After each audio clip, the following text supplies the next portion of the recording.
Today on Crazy Performance Repair, we are giving you guys a little bit of an update. This is going to be a different video. It's been a ghost town on my channel. I apologize for that. I've been just slamming away at everything and anything I can, trying to get as much done as possible. So, I'm going to give you an update where I'm at, what I'm doing, what's been going on in the shop here, and what is in the works and coming up, because I want to get your guys' input on some of the stuff coming up, including that car that's sitting there behind me. That is 79, I don't know. It's an El Camino. Regardless, it's getting some cool parts, so we'll talk about that real quick. But before I do, this is typically the kind of video I put on my website under the members section. Now, this video is going to be to you guys and to the website, both free and paid. Doesn't matter, behind the paywall, the whole works is getting this video, just because I want to get the information to you guys specifically, more so because it's been a ghost town on this channel. On my website, I've been posting pretty much every week, and it's just basically been updates because I have been so busy. So some of this, for the sake of my website, is going to be redundant, but for you guys on YouTube, it's all going to be fresh and new because you guys have not seen any of this yet. And so let's cover the El Camino first. That El Camino there, it's in a really, really surprisingly good shape. But it's an El Camino. It's a turd. It's slow. Had a small block, and it's a turd of a small block with that in mind. You can see there's a few components missing here. I mean, maybe there's supposed to be a squirrel running around on here. I don't know. It's definitely missing something there, huh? Well, we got all the parts for it, and I'm hoping to do a little bit of a video on the parts. We'll start on this end. We got a nice Ford 9-inch with some fancy brakes down there, fully built transmission, and this fancy schmancy small block over here that is all going to be going in the car. See if we can give you a little sneak view of this beast of a small block. So, got a little vacuum pump action going on down here. This is one that I built on my channel a while back. The guy never got to putting it together, so now here I am going to put it together. You can see I acquired a new machine. So El Camino done. We got to cover some other stuff. I acquired a new machine here. This is a Sun & Rod hone. I do not believe I introduced this to you guys. I bought this on auction in another state. I drove down to the state, picked it up. I got a pretty good deal for it. Normally these things go for around $4, $5, $6 grand on like eBay or whatever. I got it for $2,300, so a pretty good dang deal, if I do say so myself. The gauge works. Everything appears to work. It does need a little TLC. For example, this is the only one that's broken, the most common one.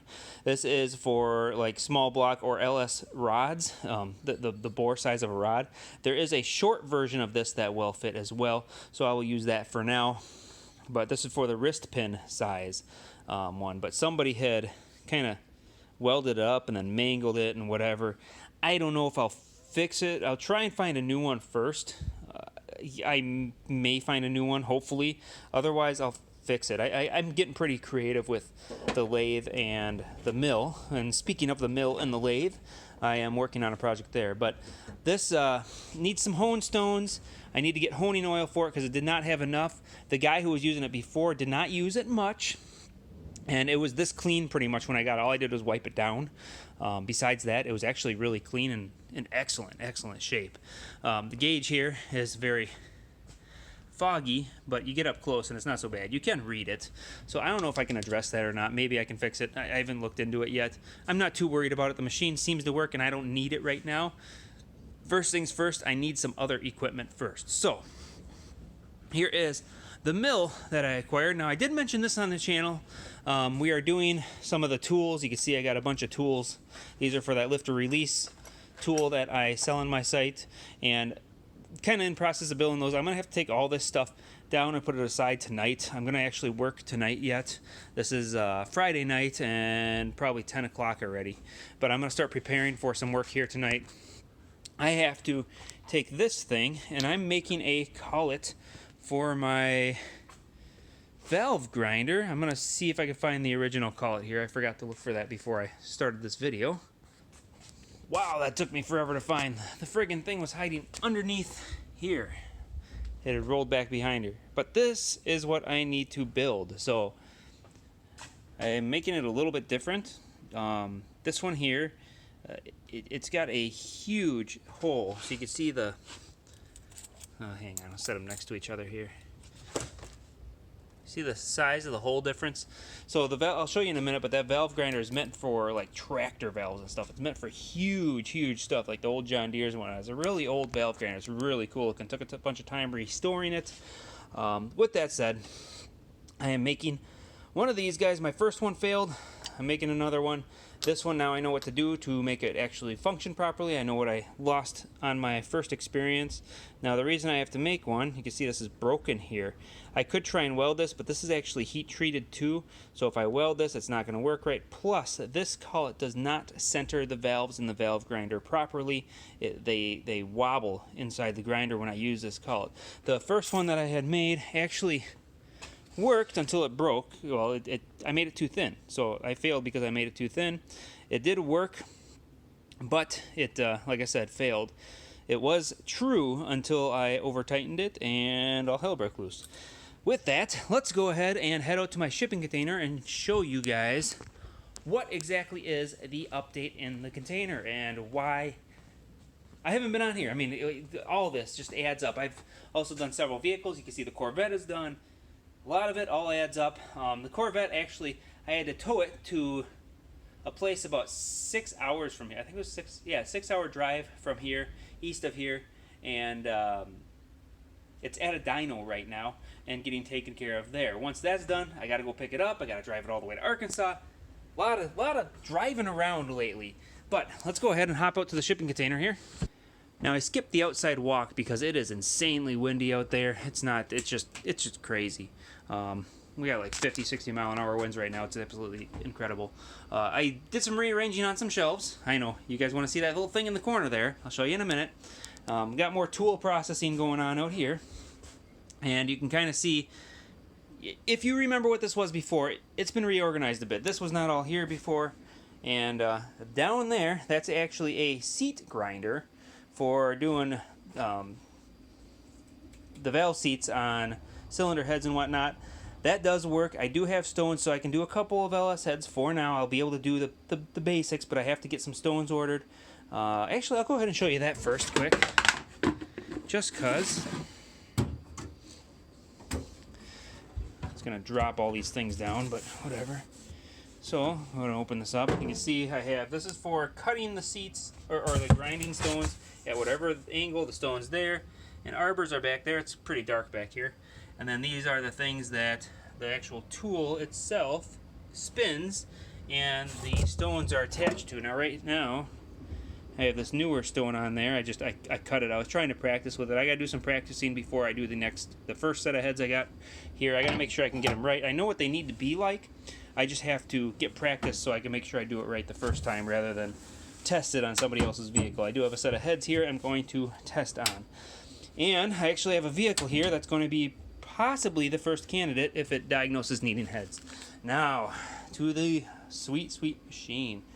This is an old Black & Decker 11/16 Super Service Valve Grinder.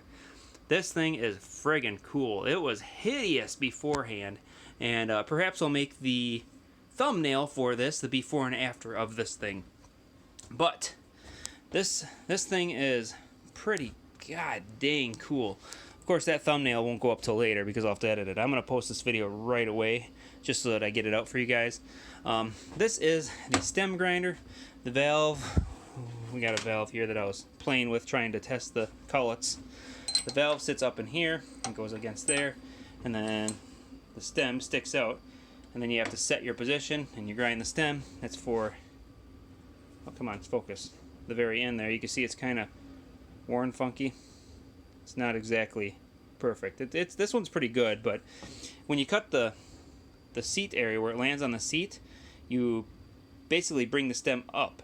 So you want to cut this down a little bit to make up for the cut you did there. These things are always bent on GM valves, by the way.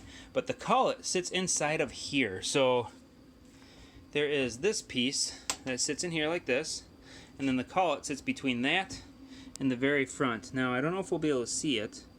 There's that angled surface right there, and that angled surface is just like this angled surface. So those surfaces squeeze together the collet, and that's why it's such a funky looking collet, like you saw in the shop there. It's to squeeze down and then of course to grab the valve stem. So you would stick your valve stem in here, you would tighten this guy down, and then you flip your switch. That does the fancy spinny disc here, and then you flip this switch and it does rotate this guy like that, and your valve would spin. Of course it'd be centered, you know, but I don't have to call it. I had to rebuild the motor. I had to rebuild the motor that's under there. I did new belts, all kinds of fun stuff. Obviously I polished it up and repainted it, but there was a big thing that I had to do that cost me a lot of time on this thing. The oil coolant pump that sprays the oil. So this is a valve, and you turn it to tell it, you know, if you want the oil coming out of this little port here, or if you want it coming out of this little port here. This valve goes down to a pump, and that pump was not working on the motor. So originally the pump was built into the motor, and this one had completely failed. It was just totally junk. I could not rebuild it. So I built an entire new pump, cut the old one off in the mill, and made a new pump fit it. So now I have an entire pump that I made by hand on the mill with chunks of aluminum from scratch that I have to put on there. Now they do leak a little bit. The thing does leak a very small amount. It'll sit there and seep as it's sitting. So I have this pan here at an angle, whole drip through it, whole drip through the table, and I'm going to catch it down there when I do put oil in it. For now, it's going to work. I have to use it as is. I can't spend any more time on this thing.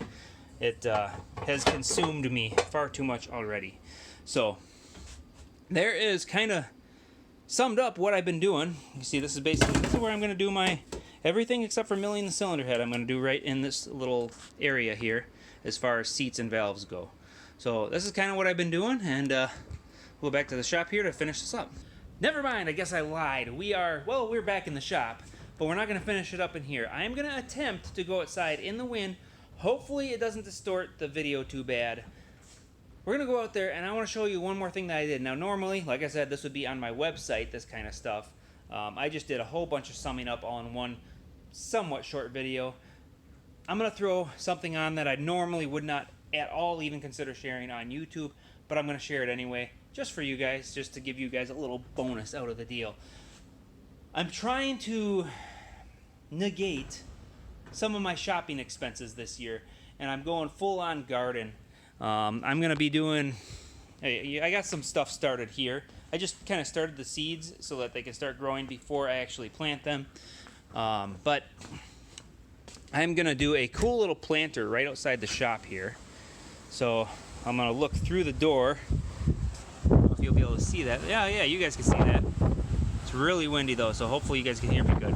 So I made a concrete planter right there. I'm going to do another one like that right here as well. So it's going to be, this section is going to be solely strawberries. Then this section I'm going to isolate to probably, I don't know, tomatoes, and I might do raspberries, but if I do raspberries I might have to create a center barrier, because raspberries are one of those plants, unless you contain them, they will spread like a friggin' weed. But what I'm going to do with this whole section right here where this wall is pretty much all stuff for me or customers to grab on their way into the shop or on my way out of the shop, into the shop, whatever. Just if I need a snack, I just walk out there and grab it, which is going to be friggin' awesome. I want to show you guys what's out in the field, but being nighttime and how far away it is and how crazy windy it is, I can't really show you that. But I did start working on a fairly good sized garden. Oh, my kid left his little bug box here on the floor. He walked in here before I went in the house. But I have approximately a 30-foot by 40-foot garden I'm starting on the very back corner of the lot. The weeds were so thick in the yard, though, I did not want to try and till up the weeds and then have to de-weed the garden like crazy. So what I did instead, I took the skid loader, I peeled it out, and I took about 4 to 6 inches, depending on the area, worth of soil and weed roots out. And when I did that, I noticed something kind of interesting. Some of the weeds, the really long root stuff, there was some with roots that were, I crap you not, at least 2 feet long. When I pulled up and ripped that pad of grass and stuff out, some of it would hang off the bucket, you would get 2 to 3 feet of root out underneath that to you. And I was just like, holy cow, some of these roots. It blew my mind how crazy some of the weeds roots were, considering it just looks like a grass field, Doesn't really make you think much about it. But yeah, the weeds were pretty thick in there. So I'm working on that garden. That garden is going to contain a lot of stuff. And of course, I'm going to grill it and cook it and eat it. Reduce my bills around here. And boy, do I love this state. I've been enjoying every minute of living here and getting out of the city. If you guys are in the city, I recommend getting out of the city. It's so awesome being in the country. It's a lot of work. I'm not going to deny that. It's a lot of work. But the living is so much better. The people are nicer. And the locals are awesome. At least where I happen to move to. Maybe it's not the same in every country area. But where I moved to, pretty freaking awesome. With that, like, share, subscribe. Well, I don't know. You don't have to share this. Don't share this. This is just for you guys. Like, subscribe if you're not already. And if you enjoy this video, normally this is not my video. If you're new, I doubt you are. Go check out my channel for auto repair stuff. Things basically pertaining to doing car stuff. I have a lot of videos in my inventory. Not a lot coming out recently. Eventually, I will get to it. And I apologize for the insanely slow coming of videos lately.